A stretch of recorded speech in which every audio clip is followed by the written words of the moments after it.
Howdy folks, hope you're all having a good one. Hope you've all had a good weekend, and welcome to another episode of Mingles with Jingles. No sponsorship today. Honestly, you lot don't know how well some of you do. I do get the occasional comment where people say, thanks for not running mid-roll ads and so on and so on. But generally, it's one thing that I've always promised, and I plan to stick to it. I have no plans to suddenly start running mid-roll ads because, personally, nothing turns me off more than having a long-form video constantly interrupted by ad breaks or sponsored sections. I run one, maybe two sponsored videos a month, usually Mingles with Jingles. I'm not Linus Tech Tips or Corridor Digital. I wish I was. Man, if I had their view counts, I might be actually tempted to run mid-roll ads. No, I wouldn't.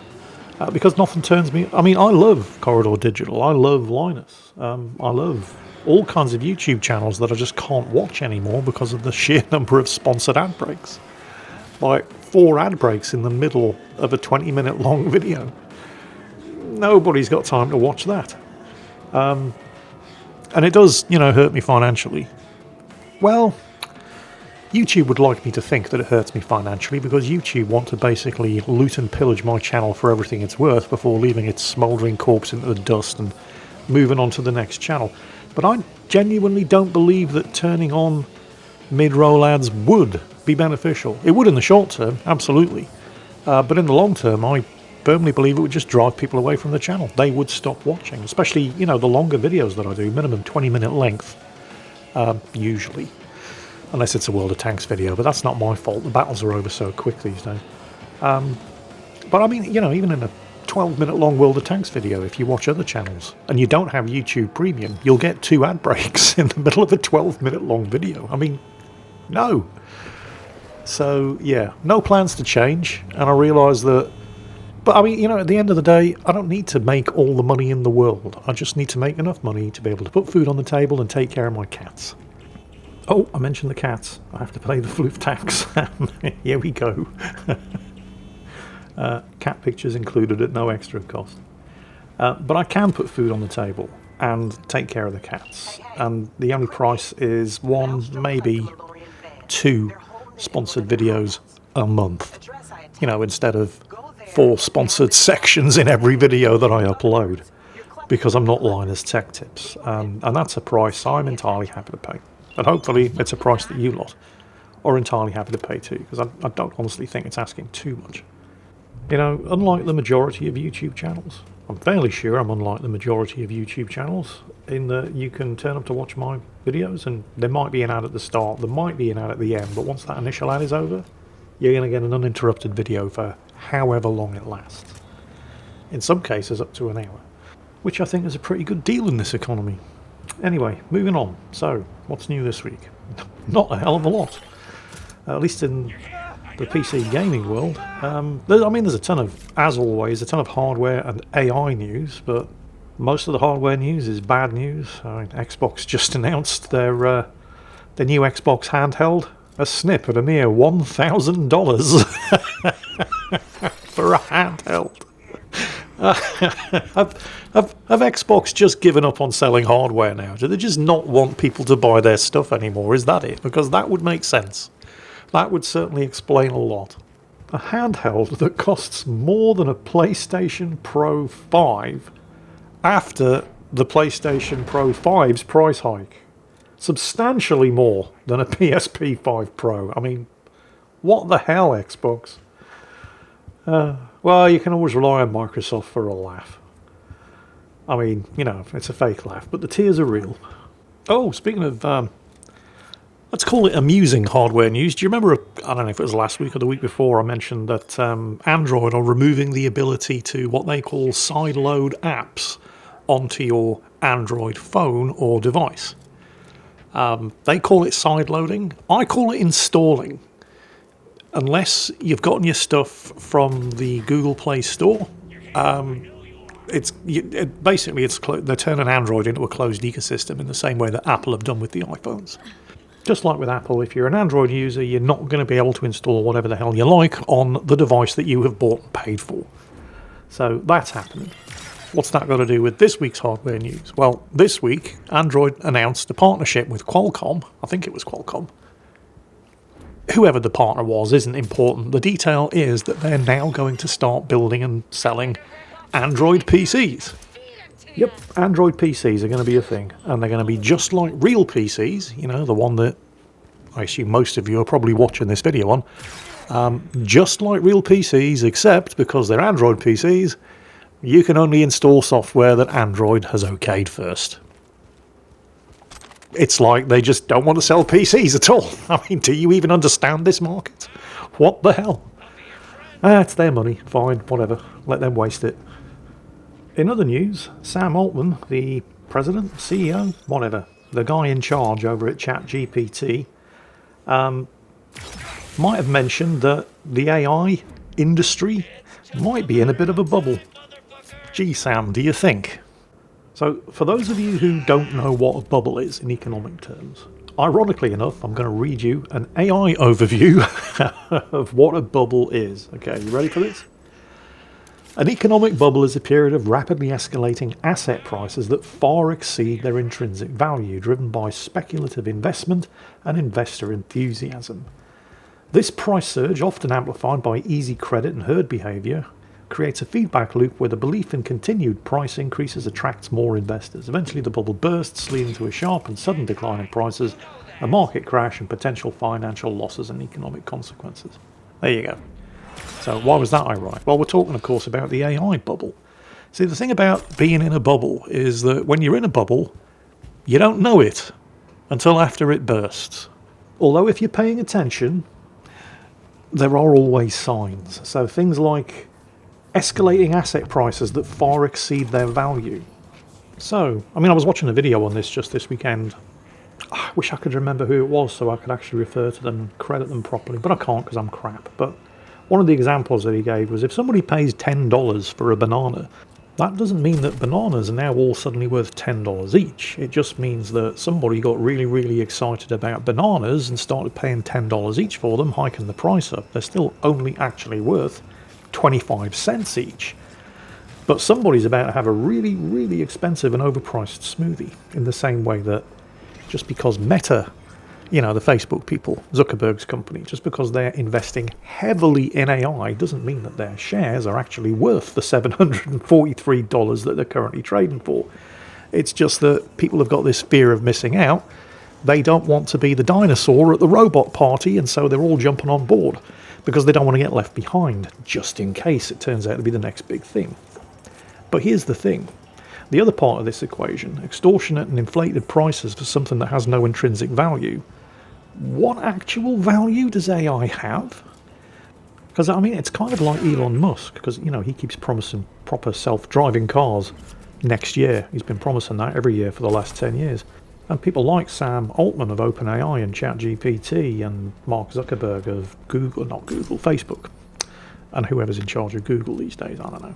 You know, they all keep claiming that AI is going to cure cancer and promote world peace and blah, blah, blah. But all you can actually do with it is make videos of cats doing podcasts and write your emails a little bit faster. Is that really worth the $1 trillion of investment that's been pumped into it? Maybe, you know, you could save the $1 trillion and just write your own emails. Did you know that AI data centers are currently consuming 1.5% of the entire United States electricity grid's output? Just for AI data centers. And Sam Altman just announced news to spend $1 trillion to build even more. $1 trillion? That's an unfathomable amount of money. And none of it's his own money, of course. This is all investor money. And this is the danger when you're in a bubble. It's like the dot-com bubble in the early 2000s, when companies were literally just putting .com at the end of their name, going public, and investors were dumping hundreds of millions of dollars into them because, the internet, it's the next big thing. I mean, the internet's still here, but a lot of those .com companies are not, because none of them were actually doing anything of value. They were just jumping on the .com bandwagon. And the investors were fueling it because none of them wanted to be the dinosaur at the robot party. They were all afraid of missing out on the next best thing and getting left behind. And then when it turned out that none of them were actually doing anything of value, the entire market crashed. And it took a lot of these fairly big .com names down with them. Although there were, of course, survivors. Google, for example, crawled out of the wreckage still intact. And it's probably going to be the same with this AI bubble, because I'm convinced it is a bubble. It's going to burst sooner rather than later, because when people realise that they've invested $1 trillion and more, and all they're getting out of it are videos of cats hosting podcasts and the ability to write an email slightly faster. I mean, even the things that you thought AI was going to be good for, writing software, it sucks at. These tech companies got rid of their programmers. Oh, we'll just replace them with AI. But the code that the AI was pushing out was garbage, riddled with bugs and security holes. So they ended up having to hire back all of the programmers they'd fired just to check the stuff that the AI was doing. So they'd spent all of that money on the AI, but they weren't actually saving any money. It was costing them more because the AI output was garbage and had to be checked by real people who they had to hire. But there's a statistic floating around. Wow, that's a hard word to say. A statistic floating around. And I haven't checked the source, but I do kind of believe it, that 95% of all companies that have invested in AI haven't actually seen any kind of profit or benefit from it. The costs just haven't been worth the results, because the results have either been terrible or just bad enough that they've had to pay people to check and fix the stuff that the AI has done, resulting in a net actual loss in their investment. And I can believe that statistic. I'm fairly confident that when this AI bubble bursts, and I don't know, maybe 2026 will be the year that the AI bubble bursts. I think it's probably going to happen sooner rather than later, because there's a limit to the amount of money that people can keep investing in this shit. But when that bubble bursts, it's not going to kill AI completely in the same way that when the .com bubble burst, it didn't kill every internet company. There will be survivors, and they'll be the ones who are using AI for stuff that it's actually good at, like pattern recognition, data analysis, automating repetitive actions. This is something that AI is actually pretty good at and pretty reliable at. Companies that are doing this sort of thing with AI, companies that are in the 5% of companies that are actually making money through intelligently using AI to do things that AI is actually good at, unlike, for example, and I wish I was making this up, putting AI in your toothbrush. That is actually a thing. Google it if you don't believe me. Those kind of companies, not the AI toothbrush one, the other ones I just mentioned, are probably going to be the ones that will survive the inevitable AI bubble bursting, because we are absolutely in a bubble. $1 trillion of investment just so you can write an email a bit faster. No. Honestly, the bubble burst cannot come soon enough, if you ask me. Maybe sanity will finally prevail, although I'm sure that another hot new thing will come along. Who knows? Maybe, as well as the year of the AI bubble bursting, 2026 will finally be the year that Elon Musk manages to get a self-driving car that doesn't kill you. Stranger things have happened. Meanwhile, in actual game-related news, there's currently a couple of big publisher sales happening over on Steam. With, for example, and if you want to take advantage of this one, you'll need to move fast because the sale ends today. But if you're a fan of the Payday series, you can currently get Payday 3. Alright, not the greatest entry in the Payday series, but it's on a 67% discount, which means you can buy it for $8.24 at the moment. I would recommend you probably hold off and get yourself Payday 2 instead, which was much, much better reviewed. And while it is still an old game, it still holds up even today. And it's currently enjoying a 70% discount. It now costs the grand total of $2.55, which is a bargain in anybody's money. But not to be outdone, the game that started it all off, Payday the Heist, is currently enjoying an 87% discount. Now, it is an old game. It came out in October 2011. But you can currently pick it up for $1.66, which is basically giving it away. Now, I'm sure the publisher, because they are basically giving the base games away, and I'm sure they're probably hoping to make up the money on sales of the DLC, which in almost every case, the DLC for the associated games is much more expensive than the actual game itself. But even the DLCs are being discounted with an average discount price of about 30%. Either way, this sale ends today. So if you want to get yourself a copy of, and I would probably recommend Payday 2 because it's easily the best game in the series. But for the 1 day remaining in this publisher sale, you can get Payday 2 for less than £3 on Steam. And it's not the only publisher sale that's going on at the moment. The game that's running in the background of this very video, the fantastic, seriously, one of my favourite games ever, Cyberpunk 2077, is currently also on sale on Steam.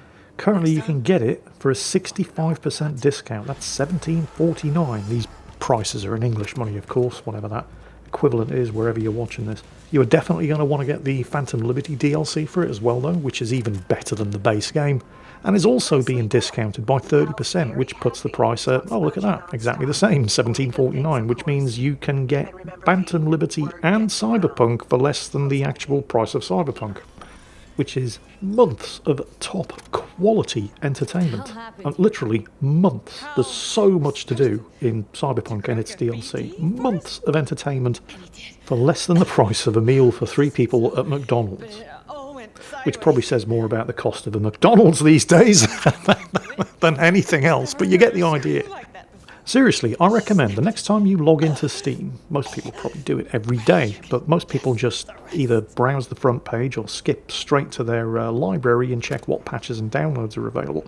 Take the time instead to go right to the top of the store page. There's a browse button. Click on that. It drops down and you're going to see discounts and events. Have a look. You won't believe some of the discounts that just don't get advertised because it's not possible to list them all on Steam's front page. You can get some absolute bargains for some top quality games just by checking out the discounts and events on Steam. Also, on the same browsing tab, you'll see demos.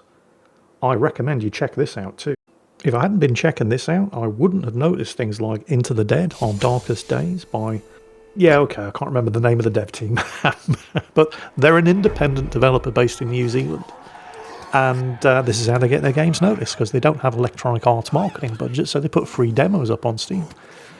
I like that game demos are coming back, because they always used to be a thing, and then for a while, ironically, when it became easier to demo your game with the internet, that's kind of when developers stopped doing it. But they are coming back, mostly in the indie market. And this is a prime example. It's kind of a sort of side-scrolling zombie survival. It's basically like This War of Mine, but with zombies, and way less depressing. If they hadn't released a demo on Steam, I would never have known about this game. There's no longer a demo available. It's been a while since the demo was out. It's now in early access, but they keep pushing out major content updates every couple of months. I mean, this is 100% not abandonware. Also, more recently, another game that I discovered, because they released a demo for it on Steam, is one called The Lift. This one's due out at some point next year. It doesn't have a firm release date yet. And it's essentially one of those... Do you remember a year or two back, there was this sudden craze in physics-based, I'll call them games, very loosely, basically physics simulators, where you could pick up and manipulate stuff. The problem I had with a lot of those games was there wasn't actually much of a game there. It was more the novelty of actually being able to manipulate stuff in a physics-based world, which, you know, was fine. But that's where The Lift comes in, because it's essentially the same sort of thing, but they remember to include a point to your manipulating things and a story to go with it, as well as an interesting environment. In The Lift, you are essentially the janitor on board some kind of space station. Actually, I think you're the backup janitor. You're a sort of break glass in case of emergency failsafe. And you have been woken up because something has gone seriously wrong with the station. And it's up to you to fix it. And you have an extremely limited selection of tools available, so you're going to have to get creative. And I like this kind of... I mean, yeah, sure, technically it looks like a first-person shooter, but it's more of a puzzle game. And, well, I mean, I say game, it's available in demo form only. There's probably about 2 hours worth of gameplay here. But it's 2 really good hours of gameplay, and I'm very much looking forward to the finished product when, hopefully, it gets released next year. And I do intend to be doing a video on the demo here. Although, of course, there's nothing stopping you from going to Steam and downloading it and playing it for yourself, because it is a demo. It's 100% free, and it's really, really good. Well, that's it for this week, I guess. Don't forget, next week, Sunday is going to be, I'm pretty sure, the first Sunday in October, which means it will be the Salt Mine Discord Q&A. So obviously I'll be recording that. If you can make it on the day when it's live, then by all means, I look forward to seeing you. If you can't, it will be recorded and it will be going up as next week's episode of Mingles with Jingles. So looking forward to seeing anybody who can make it live on the day. Failing that, same time, same place, next week's Mingles with Jingles. Hope you've enjoyed this one, and as always, take care, and I'll catch you next time.